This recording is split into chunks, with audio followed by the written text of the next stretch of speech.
สวัสดีครับยินดีต้อนรับเข้าสู่ช่องเบสชาแนลและในวันนี้ผมก็จะมาวาดตัวละครอย่างพญานาคนะครับทุกคนแต่จะมาในรูปแบบของเกม Minecraft นั่นเองซึ่งมันก็เป็นอะไรที่แปลกมากๆเลยนะครับผมก็ไม่เคยเห็นแต่ในวันนี้ผมก็ได้เห็นแล้วผมจะมาวาดให้กับเพื่อนๆน้องๆได้ดูกันเลยโอเคและเพื่อไม่เป็นการเสียเวลาเราก็ไปลงมือวาดเกม Minecraft จากพญานาคไม่ใช่พญานาคจากเกมตามกันเลยครับทุกคนไปกันเลย โ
เอาละครับเป็นยังไงกันบ้างถ้าชอบใจก็อย่าลืมกดไลค์ให้กับคลิปนี้ด้วยนะครับก็จะประมาณนี้นะสำหรับพญานาคจากเกม Minecraft นั่นเองผมก็จะ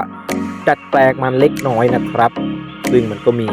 หลายสีนะสำหรับพญานาคจากเกม Minecraft นี้โอเคครับสำหรับคลิปนี้ผมก็ขอตัวลาเพื่อนๆน้องๆทุกคนไปก่อนนะไว้เจอกันใหม่คลิปหน้าแล้วก็คลิปต่อๆไปเลยนะครับอยากจะได้ตัวละครตัวไหนก็คอมเมนต์กันเข้ามาได้เลยสำหรับคลิปนี้สวัสดีครับบ๊ายบาย